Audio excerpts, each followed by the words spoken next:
Have you recently completed your first 5K? Are you maybe now left feeling a little bit lost? Well, that is understandable, but a 10K could be the perfect next goal for you to target. Whether you are quite new to running or you've never run close to that distance, we're here to guide you to your first 10K.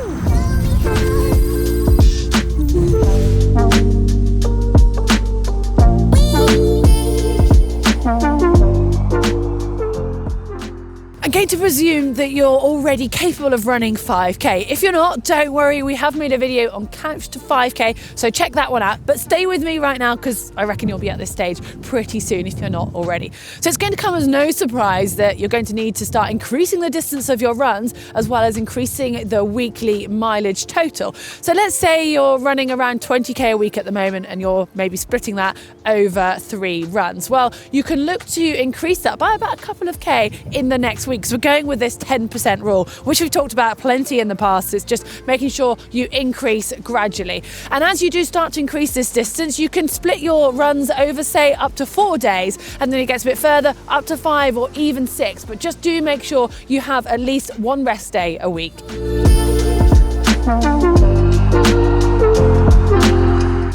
And breaking up your runs into these smaller runs spread over the week are going to still give you that overall total workload, but just make it feel a little bit easier. And then we need to look at the time frame for this, and it will vary. If you've been running for a long time or several years, but you haven't actually upped the distance, then it's not going to take you as long as maybe if you're quite new to running. But allow at least 5 to 6 weeks until you target your 10K goal. And it's a good idea to actually have something in the diary, whether that's actually a race or it's just a planned date that you're going to go and run your 10K time trial. It'll help to keep you motivated and really measuring your progress.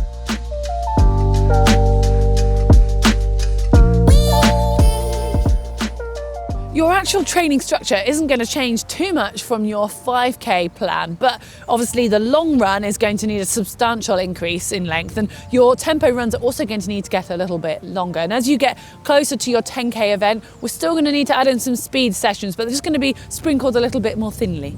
Now, the long run actually needs to ideally get up to a distance of more than 10K, which might sound a little bit daunting, but it's going to be at a much lower intensity than your target 10K. And it's about building that aerobic base and getting the conditioning into your legs, as well as giving you that mental belief that you can actually cover this distance.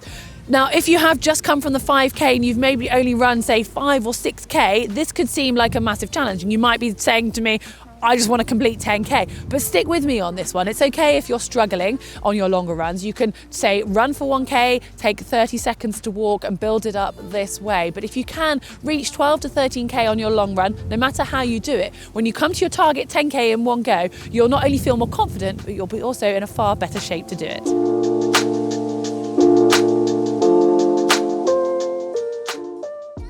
Now, this might fill you with fear, but don't worry, we're not actually talking about sprints here. We're just talking about running at or a tiny bit quicker than your target 10K pace. And the whole idea of this is to get your legs used to moving much quicker, give you that confidence, but also when you do actually come to the 10K pace, it's going to feel that much more comfortable. A session could be something as simple as 45 minutes of running with 10 lots of 60 seconds running at a strong pace with 30 to 60 seconds walk recovery, and then top and tail that with a warm up and a warm down. And if you live somewhere hilly, then you can do the equivalent on a hill. This will help with your strength, which will certainly benefit you in those final few kilometers when you come to your 10K event.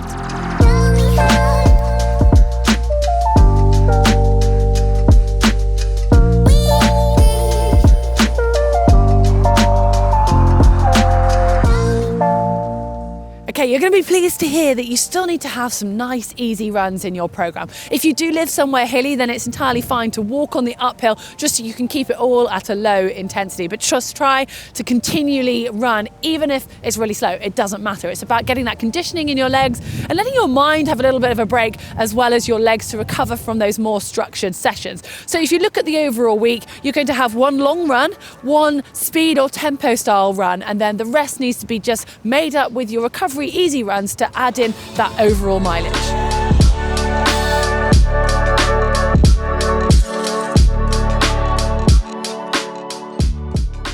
One of the most significant differences between the 5K and stepping up to the 10K is nutrition. Now, it's obviously going to depend how fast you're running it as to how long you're actually going to be running, but you might well want to consider actually taking on board some fuel whilst you're running.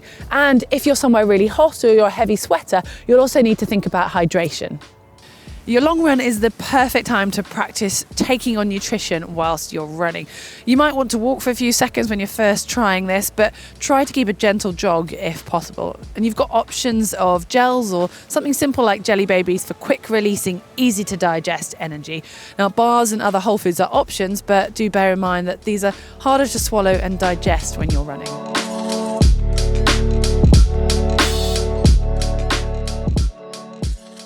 We've covered the training and the hard work, so it's now time to look at the race strategy. So you want to make sure that you've had an easy week leading into it and a few days of rest as well. Basically, you want the training you've done to have sunk into your legs, but not still be there, if that makes sense. So you want to be feeling really fresh and kind of ready to run. And then when it comes to the actual event itself, this is where you're going to actually need to just control yourself, because if you have tapered enough and you're feeling fresh, you're going to want to go out really fast. But hopefully, after your training, you will have got an idea of the pace that you can do. If you've done some tempo runs, they will have given you a really good idea of that pace.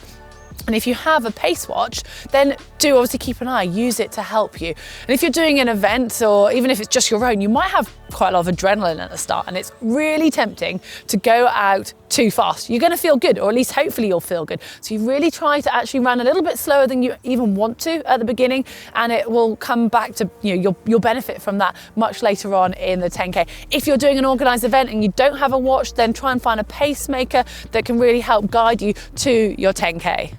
I know 10K might still seem like a long way, and of course you need to respect this distance, but you still need to warm up. Obviously don't tire yourself out, but make sure you've given your legs a bit of a light jog and some mobility work to raise your heart rate and get you physically warm. And a final bathroom visit is always a good idea too.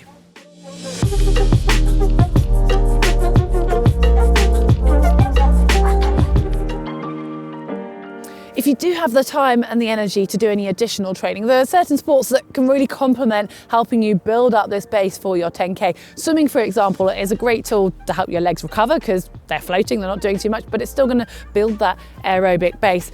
And cycling can help, but just be aware that too much cycling will start to make your legs feel quite heavy, but again, it can just really work well to build that endurance.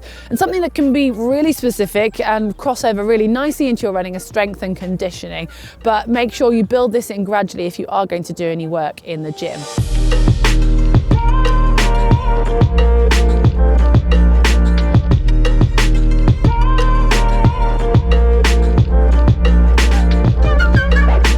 Okay, I think that is pretty much everything covered. So good luck with your 10K. Just make sure you go and put a date in your diary and you stick to it, and you will find that motivation really helps. And then next step, well, you'll be on the way to a half marathon. Hopefully we'll see you back here for that one. Give us a like if you've enjoyed this video. You can follow us on our social media channels, and you can also subscribe to us here on YouTube.